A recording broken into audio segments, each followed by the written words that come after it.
A warm welcome to you once again, my friend, and welcome to the most in-depth Depeche Mode album review series ever conducted by an independent YouTuber, so I'm told. Yes, I started this independent album review series back in 2019, and it's been going for a long time. We're now on Songs of Faith and Devotion, one of my favorite, and this is part 6 with The Mercy in You. So sit back and get ready to geek out. Just when you think we couldn't go deeper, we go deeper and deeper and deeper. In this episode, we're going to analyze the song, looking at the chords, the structure. I'm going to break it down and play to you on the piano. We're then going to examine some of the original Alan Wilder sound banks from his keyboard banks from the devotional tour, and we're going to break down those sounds and listen to them in isolation. It's going to be a lot of fun. We're then going to play it through, and we're also going to do a separate segment on the guitars with my good friend and mix engineer Andy Marlowe, where he will break down the guitar parts. It's going to be a blast. And just before we jump in, I did announce recently that Mode, the photographic book by my dear friend, the late great Brian Griffin, is now in production. We are doing a second pressing. You can place your order now, and all the information is available at vaughngeorge.com. Right, let's jump into today's episode. The Mercy in You was, to me, always one of the most out there songs on this great album. The chord progressions, just the way it moves, it's got a very sort of like jading, it's not a very flowing kind of song. And when I say that, I don't mean that in a bad way.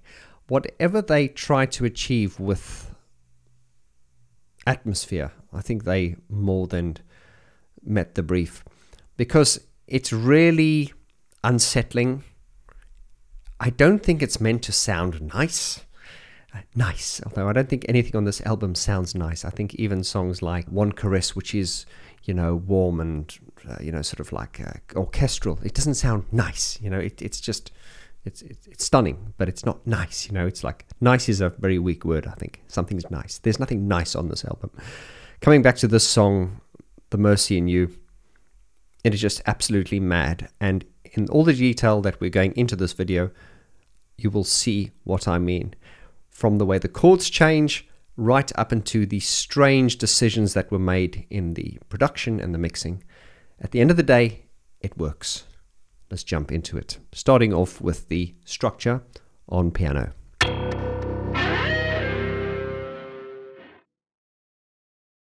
Right, let's analyze the song looking at the chord structure to start off with. Now, this song, like many Depeche Mode songs, many Martin Gore songs, follows a very somewhat bizarre, let's just say unconventional chord structure.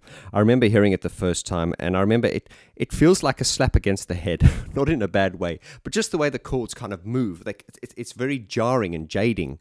If you strip back all the production and the synthesizers and all those good things, and you just focus on the structure of the song, you'll see there are fundamentally two feels. You have the verses, which are very strong and stern, and then you get to this chorus, which is very sort of like open and angelic, and there are two different opposing feels in this song, which adds to the tension. Now let's start off by playing the shell chords, the sort of foundational chords which are the foundation of the song, and just listen to how powerful and how stern it is and how unconventional it is at the same time.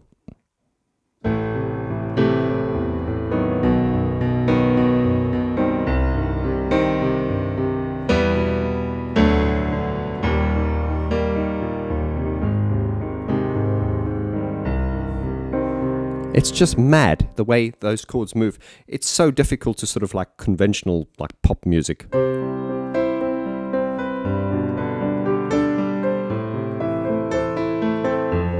The sort of conventional pop song with 4 chords that goes from a C to an F to an A minor to a G, that kind of thing. And of course, Depeche Mode is not competing with this. They've never ever been in that field. But just as a music listener, just listening to it, it just comes at you. So for those of you in the community here who are keyboardists, I'll just tell you the chords. It's A minor, B, C minor, E minor, D, E flat, A flat, then back to C minor. But guys, remember, I'm not musically trained, and therefore I like my explanations to be quite inclusive. So if you're just a fan and you don't understand music and notation, I like to explain it in such a way that, you know, it's hopefully it's easy for you to understand. And I myself am no concert pianist.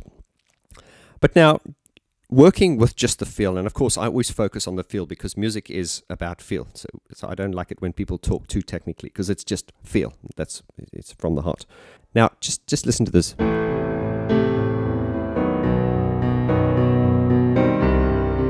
And then the chords all of a sudden start moving faster.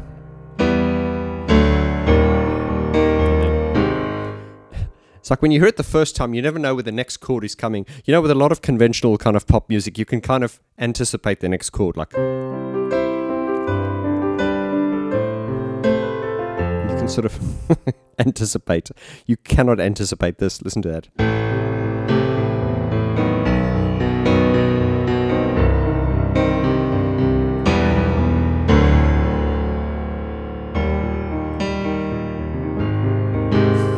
Lost my way there for a second.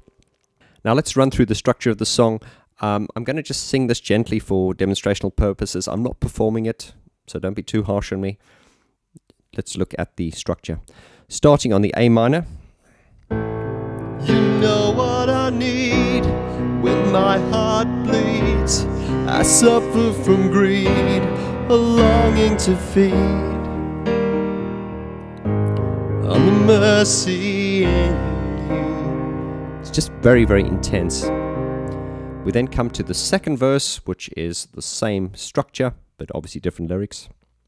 I can't conceal the way I'm held, the pleasure I feel when I have to deal with the mercy in you. We then come to the chorus. As I was saying, there are two sort of opposing feelings in the song. There's the beginning, you know, the verse where it's got the sort of stern feeling, and then when we get to the chorus, it really sort of like lightens up and it's got this like heavenly feeling.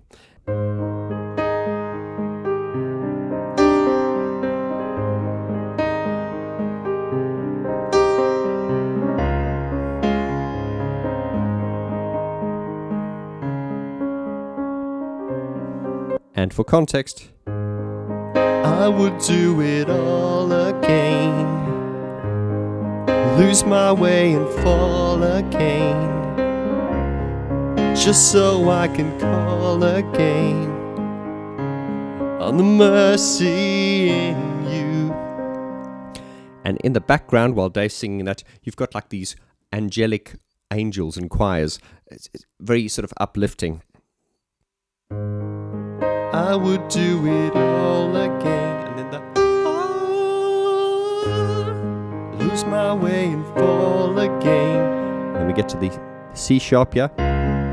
Just so I can call again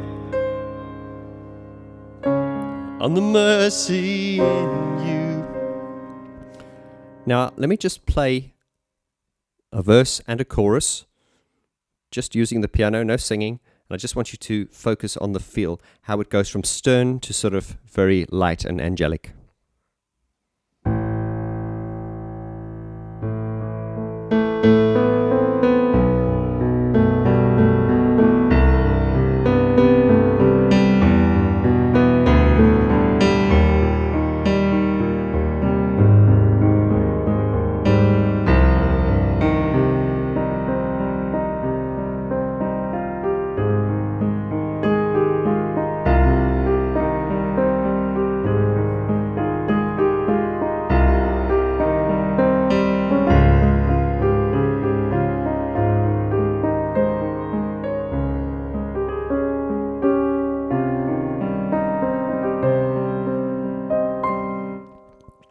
We're then on to the second verse. When here in my mind I feel inclined to wrongly treat you unkind, I'll have faith and I'll find the mercy in you. Forgive me if I get the words wrong sometimes. And then that time round, it's just that one verse, and then we're straight into the chorus again. I would lose my way again, be led hopelessly astray again, just so I can pray again for the mercy in you. And then it goes.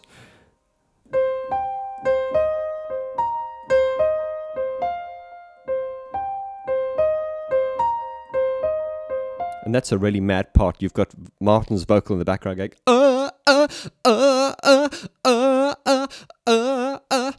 Once again, Martin's voice being used as a vocal effect, as they do in many Depeche Mode songs. That's very Depeche Mode. Watch this.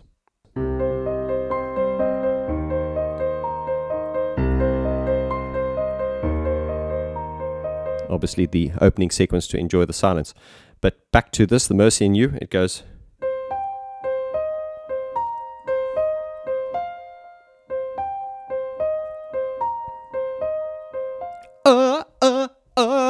And then it just goes mad, and it comes back straight into the bridge again. When here in my mind I have been blind, emotionally behind, I'll have faith I'll find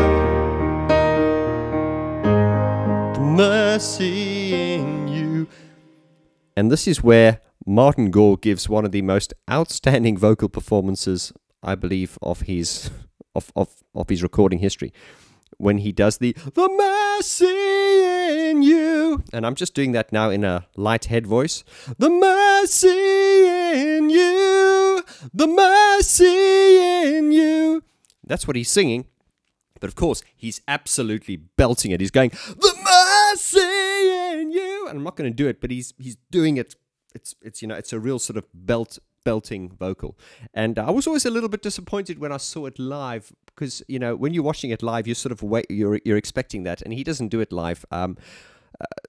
Well, there's several reasons for that. He's doing that guitar riff, but also that particular part, he would have probably, you know, if you're doing a 2-hour show, you've got to do what they call vocal budgeting. You can't just, you know, tear the arse out of your voice. Tear the arse out of your voice. But anyway, I do love that. The mercy in you, the mercy. You can hear he's really, really screaming it, and it really, really gives it this angst intensity.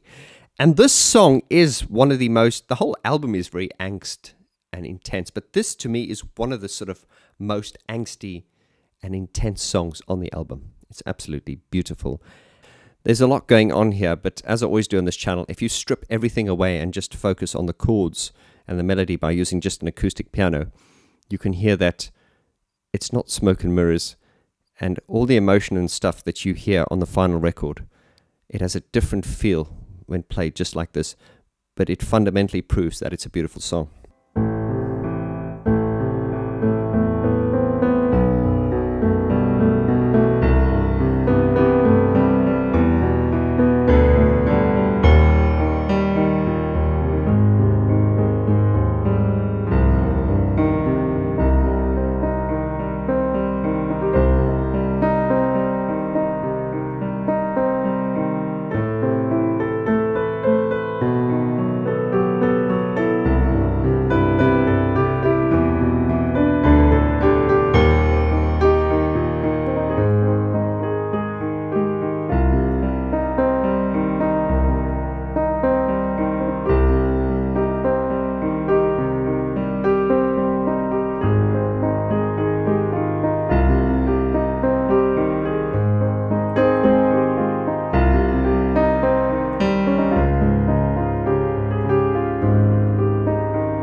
Now let's take this a step further as we analyze the great Alan Wilder's keyboard parts as performed in the devotional shows.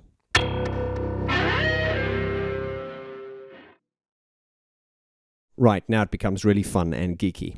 What I've got here are the original Alan Wilder sounds from his sound bank from the Devotional tour. Now, many of you Depeche Mode fans will agree with me that the official release we got for Devotional, that Devotional DVD, which is still on YouTube and everywhere, you know the one I'm talking about. We are all very, very familiar and au fait with that performance, and I will be referencing that throughout this video. So, what you're going to hear now are Alan's sounds, and these sounds are now mapped from the bottom to the top of the keyboard. Now, if you're a keyboard player, you will understand what mapping means, but for the sake of those who don't know what it means, mapping is the term which we keyboardists use to describe where the sounds are allocated on the keyboard. What I have here is an 88-note hammer-weighted controller keyboard. Now, the keyboard which Alan used on the Devotional tour was an Akai MX1000, and that was a 76-note hammer-weighted controller keyboard. Similar to this, but this is an 88 key, so it had less keys, and it would start, so you wouldn't have these keys, it would start over there on the E key. And the reason I'm telling you this is it'll become apparent later on. But now, you know, with normal keyboards and synthesizers, when you change a sound, you'll have a synthesizer sound running across the keyboard, or you might have a piano sound, you know what I mean. But mapping means you have different sounds across the keyboard, or zoning. So you'll have zone 1, 2, 3, 4, and with controller keyboards you typically have 4 zones. But then of course with more complex, you know, setups, you can have a lot more sounds, but we don't want to get beside ourselves. Just understand now that you can have different sounds mapped throughout the keyboard, and that is where we use the term mapping. So I'm going to run through the song now as it's performed live, and then I will just discuss every sort of sound, and we'll get into some of the parts, etc. Now, remember, Devotional, The Mercy in You, Dave Vaughn on the lead vocals, you had the 2 backing singers at the back there, you had Martin on his guitar, and you had Fletch behind his keyboards, clapping most of the time. And Alan throughout the Devotional tour was between keyboards and drums, but for this song, The Mercy in You, he was behind his keyboards, and this is what he did. So it starts off with like a boom, boom, boom, boom, boom, boom, boom, like a looping kind of set of bongos, and a real sort of, and then Alan goes, recognize that? That is obviously taken straight from the record.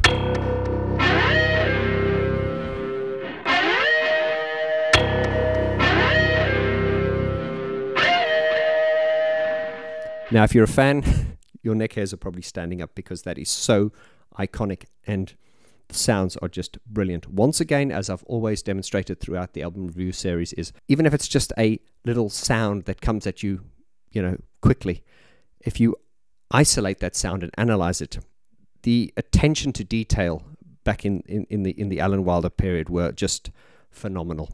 What's going on here? Listen to this. Now, that is the sort of core fundamental sound of that. I think we can all agree it's a piano sound. It's a low E note on a piano. But listen in the background, it's got like a clack, clack, clack, clack, some kind of percussive element. You hear that? It also has like a whoa. It's almost got like a droning kind of sound. So just on the surface of it, there are 3 sounds there. Now, there could be more. I don't know what the exact process is. Once again, I'm just trying to point out that every sound has got so much detail, nuance, and complexity. Let's do it again. You hear that? It's like a piano, and there's like a rhythmic element, and then there's like a droning pad kind of thing. I think we can all agree that's a guitar effect. And what's interesting is when you listen to the song, you'll see that a lot of the guitar sounds are coming from Alan. So the opening sequence is essentially,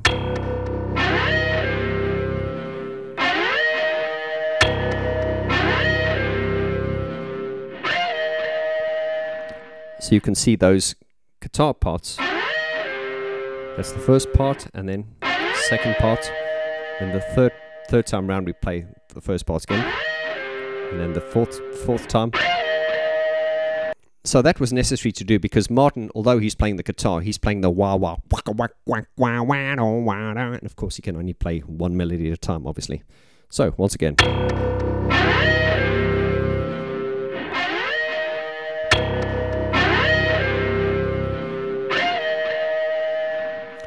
Okay, we then come to the opening vocals, and Dave is singing the first verse. Now watch this. You know what I need when my heart bleeds. I suffer from greed, a longing to feed on the mercy in you.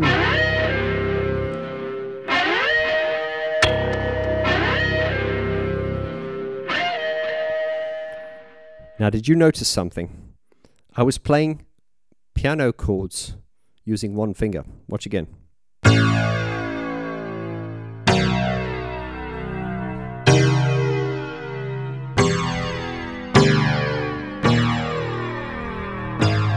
On the mercy in you. Now, when I first got hold of these keyboard banks and I opened this up, I was really shocked to see that Alan's keyboard parts would have a whole chord played on one key, if you know what I mean. Without being disrespectful, I think we all know that Fletch wasn't much of a keyboarder, so a lot of his keyboard parts would be programmed in such a way that they were very easy to play. They were. So sometimes he'd be holding down a key and it would be playing a whole sequence, or there'd be like a whole musical motive holding down one key. But I was fascinated to see that on Alan's keyboard bank here, he's actually got the chords programmed into one key.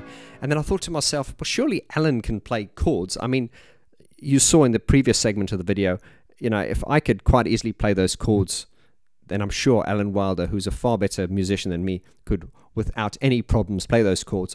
Now, one of the possible reasons for that is if he had, most of this keyboard dedicated to sort of piano sound, like in order to play a chord, he would need a lot more keys, if you know what I mean. So if he was going to map his keyboard to accommodate for the fact that he would be playing piano chords, there'd be a lot less physical notes left for him to do the other stuff. I hope I'm making sense here. But also, there's another thing to that.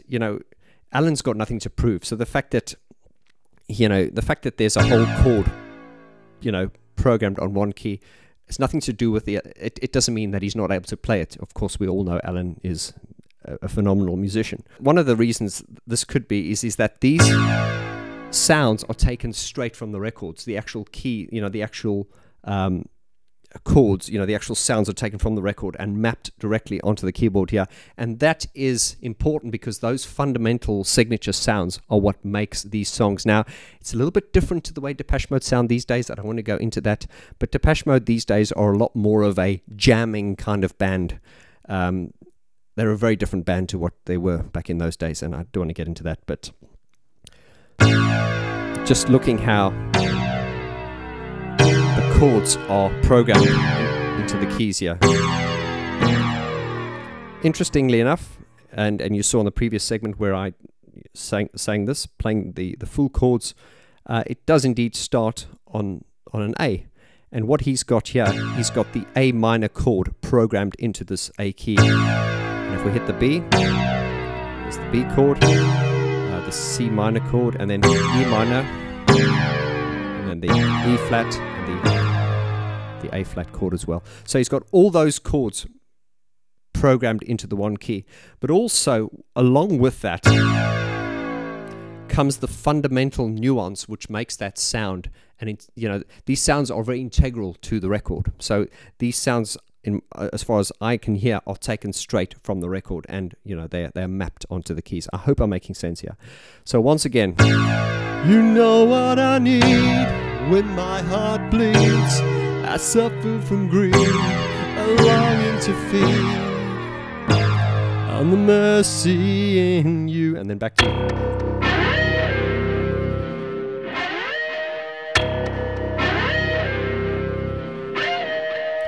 second verse. I can't conceal the way I'm held, the pleasure I feel when I have to deal with the mercy in you. And then back to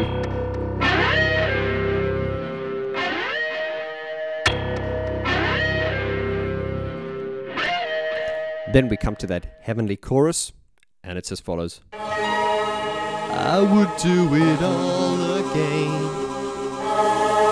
lose my way and fall again, just so I can call again for the mercy in you. Now, what did I do there? Watch this.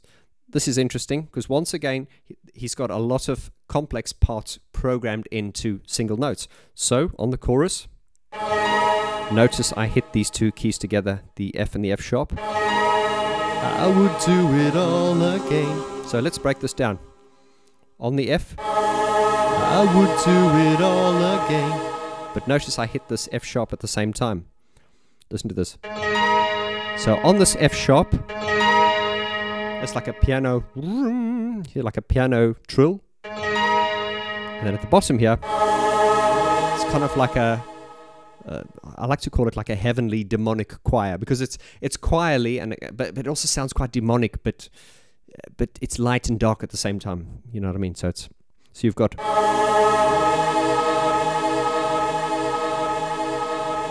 and you can actually hear the looping, how it's like, you know, where the seams are. But of course, you never actually hear the loop or the seams, is because the sounds are programmed in such a way that you would never hold it down long enough, so you would never hear the seams. I hope that makes sense. So once again, from the beginning. So we have that and the piano. So he hits those together. I would do it all again, lose my way and fall again. And then we come to the A and the A sharp here, and we do the same thing. Just so I can call again for the mercy in you. Now, once again, those two together.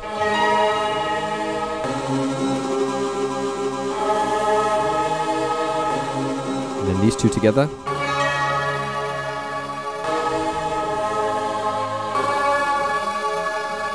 So once again, there's nothing there, and then it's like a piano part. So the chorus, hit these two together.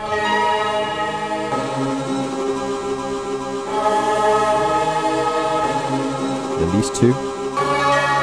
Just so I can call again for the mercy in you.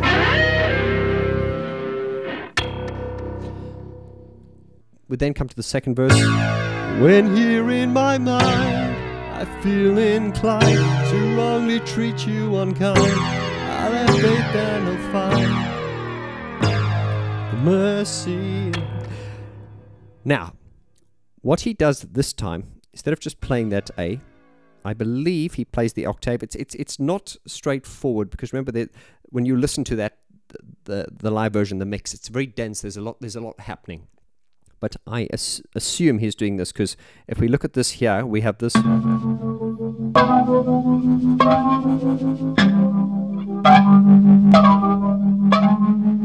So to me, it sounds like he's playing the piano part, but he's also bringing in the octave, whereby bringing in these additional parts, which are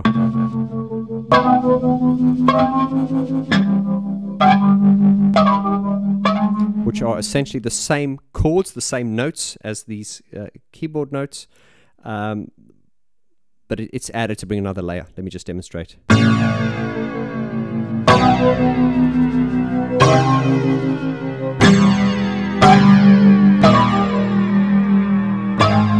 The mercy.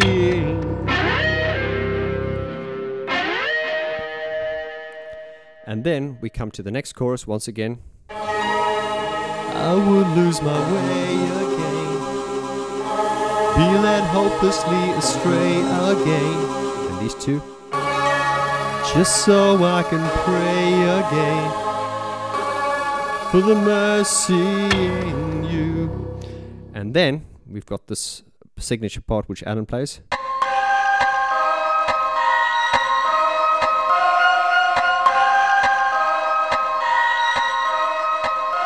And then the whole song just becomes really sort of like demonic. It just goes mad. Now let's analyze the sound in isolation.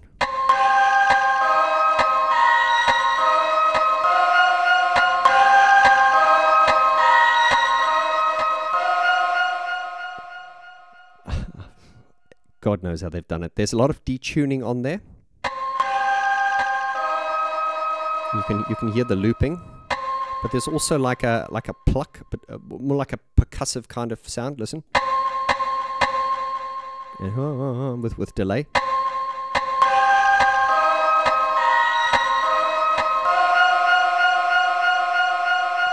If you hold it down,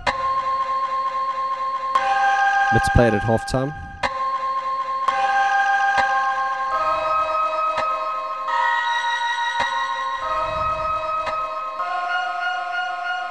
Now you see, if I play it that slowly, you can hear the looping, you know, where the seams are joined. But of course, you don't hear the loops, and you don't hear the seams because it's programmed in such a way that, because of the tempo, you would never play it that slowly, if that makes sense. I mean, it's really haunting, very, very haunting. Almost, I don't want to say demonic, but it's got like a really everything about this record is very unsettling. And once again, it's the cumulative effect of all the attention to details on these individual sounds, which, you know, contribute to this amazing record.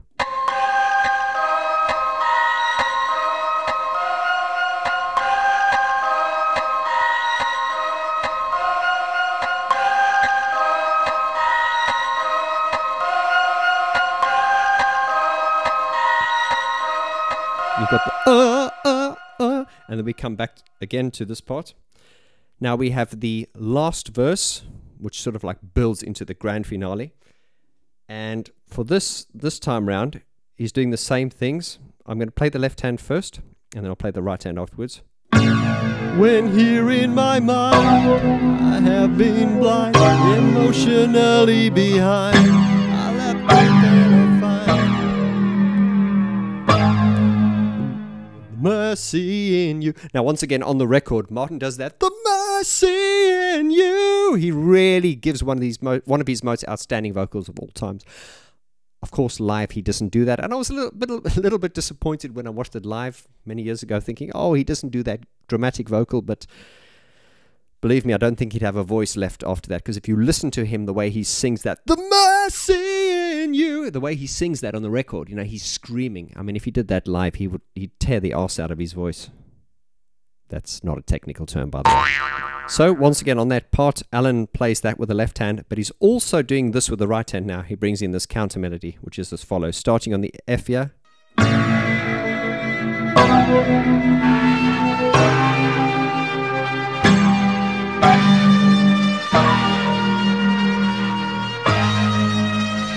Mercy in you.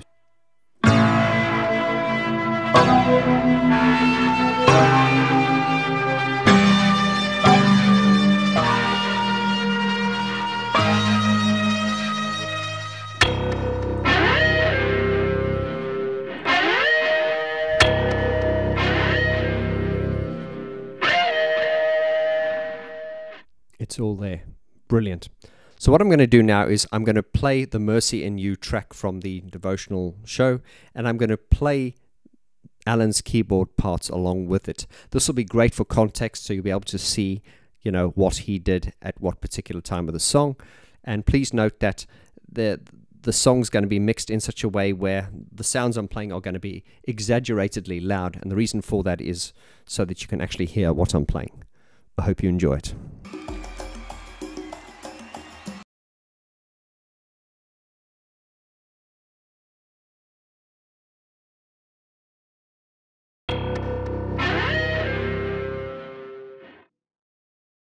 Andy, how you doing? Good, thank you very much. Mercy in You. Yes. You're learning a lot more Depeche Mode in a very short time. 3 in the last day and a bit. I must say, it's pretty good. So yeah, it's been good fun. This song I found slightly harder as it's slightly less usual. It doesn't flow in the same way as Walking in Your Shoes does. Yeah. So and it sounds like things have been sampled probably and played back in. So it's not a sort of a natural guitar part. Yeah. But it's a different song, so yeah, you know, it is what it is. Sort of thing. It's definitely. I mean, "Walking in My Shoes" is been credited as one of Martin's best songs ever. Yeah. But I mean, this is an album track. But I mean, yeah. But I mean, yeah. But the parts are really cool. But it doesn't flow in a way that I personally would find easy to do live. I also understand that as well. It's also, if you look at kind of like the structure in a way, it's got like a lot of like chromatics in the way the chords don't sort like with. I mean, this is not. It's uncompromising in its own way. Yeah, it's like "Walking My Shoes," dum dum. It kind of like drifts. This thing kind of goes, "Why I have to deal," which is a different feel. Yeah, but part of it was the intent of doing that. Maybe it's, some songs you want people to feel uncomfortable or what was that? Yeah. Really? That's close, that one. I think that's exactly what I'm going for. Let's look at the opening part. I'm going to actually give you a reference sample.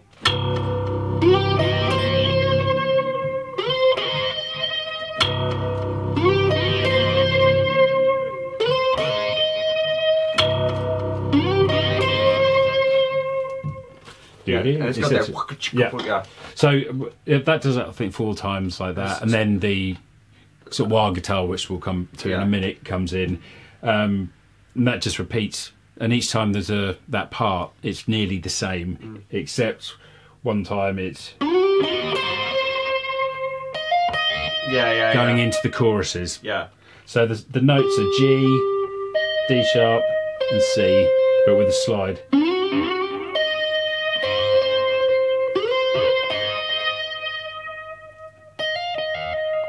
On the last bit. Yeah, and of course there's a lot of like effect on it as well, like delay and stuff. Yeah, wow, it makes it. Yeah, so it's a simple part. This isn't the exact delay that they're using on this. No. It just sort of helps illustrate. Yeah, it gives it some movement. It's not quite the same as.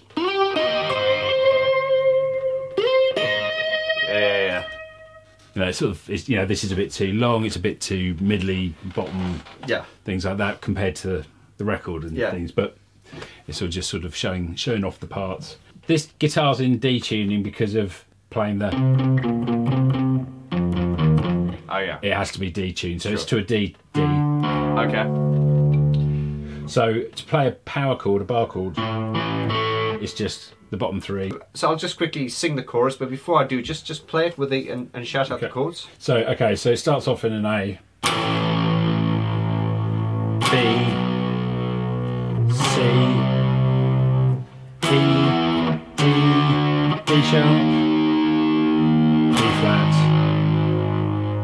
It's a really strange progression, isn't it? Yes. The way it's really like it really. Yeah. I like to call it agorism on my channel because Martin Gore uses these strange progressions. Anyway, okay, so those are the notes. Let's just sing it and see how it goes. 1, 2, 3, 4. You know what I need when my heart bleeds. I suffer from greed, a longing to feed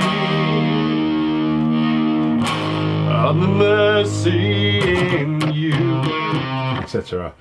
On the later bits of that, it's an A. I can't conceal the way I'm here, the pleasure I feel when I have to deal. Oh right, yeah. Well, the mercy. So it's missing every other chords, and they just stop. They just stop. Yeah. There's just sort of a hole. Yeah, because you'd think if it starts off with the first way, where it's a chord played every time, and then when it gets to that second part, they just miss. Yeah. So the keyboards sort of have become more prominent there. Just for that moment. Well, but I mean, they don't actually get louder, but it's just the guitar isn't taking up some space. I think we can blame Alan Wilder for that because he was just like really into the innovation and doing those types of things. Yeah. So we give him. So I mean, it's dark and shade, and it's sort of it's not conventional to it's more conventional to. But rather than you know what I mean. With my heart bleeds.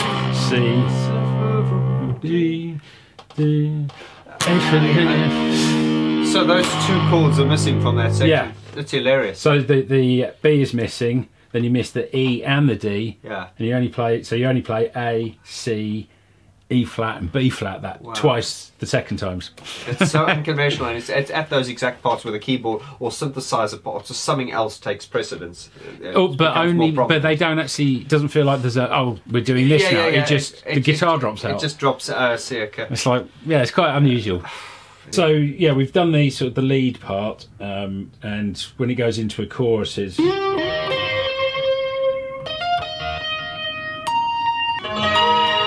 I would lose my way. Nothing for a bit. Again, be led hopelessly astray again, just so I can pray again for the mercy. And that's it for guitars. Yeah, in that section. Because you've got That's top.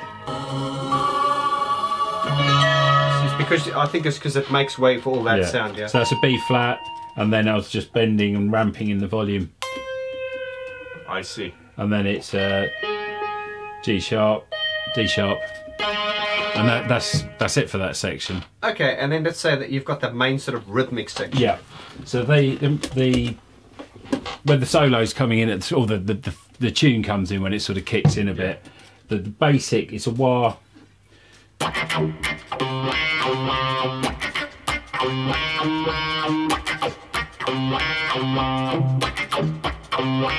Is the basic sort of pattern.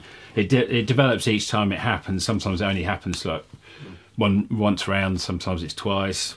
Then there's longer sections.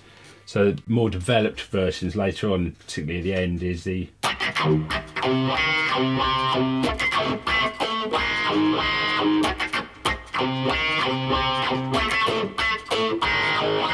So it's C, D, C, C and an A, D sharp, G sharp.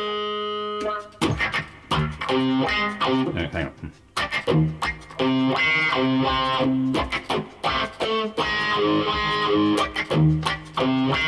It's something along those lines. This is not sort of exact, but this is because it's made up of different parts. Of course. But that's sort of the rhythm.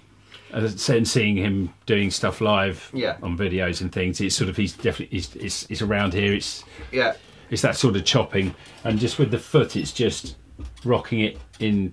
Yeah. So it goes to the brightest open on the 1, 2, 3, 4. So it's just an even. Right. Yeah, and So that keeps going, and it.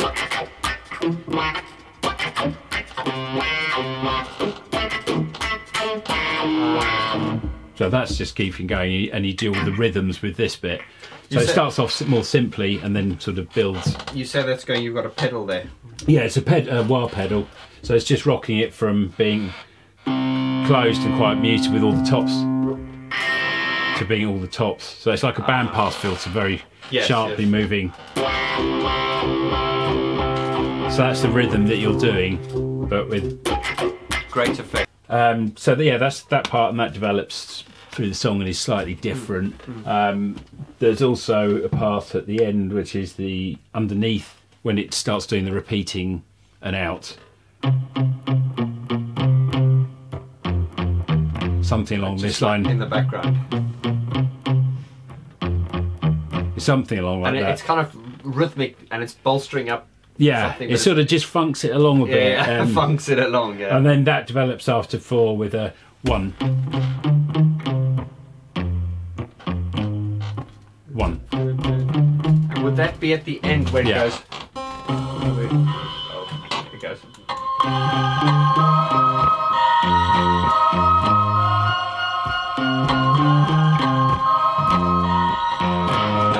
Oh, I see. Yeah, you don't consciously hear that, but it's in the background. Yeah. So those two parts go over each other, and then also you're getting the. Yeah. Okay, so it's fundamentally 3 guitar parts at the same time. But I mean, that clean one just doing the. That's not the exact rhythm. Yeah. It's a lot of parts to learn in a day and a bit. So I'm forgetting them slightly. But yeah, so that's just adding a little rhythm and beefing up the bass slightly as well on certain notes. Sure. But yeah, it just gives it a real groove. Because when I recorded it to check how I'm getting along with the parts, I record it in against the song. Yeah. And that's another good way of hearing the differences, or if you're getting it right or wrong. You know, if it's glaringly they're playing something different, it's like you got to go and listen again. But if you take the track out and you can hear the bounce of with a it's really funky. Really funky. And it's sort of dirty, and you know, wires give it that sort of quite growly. So those are all the main parts. Main As parts. I say, funny enough, on the chorus, nothing really sort of happening except just for those. Just a few little notes here and there, but you know, it sort of gives it that space. Anyway. So those are all the parts for the song. Are you ready to do a run through? Yes. Let's. I have to stand for this because I can't operate the wah pedal as well. Okay. Well, we'll let you get strapped up and we'll jump into that.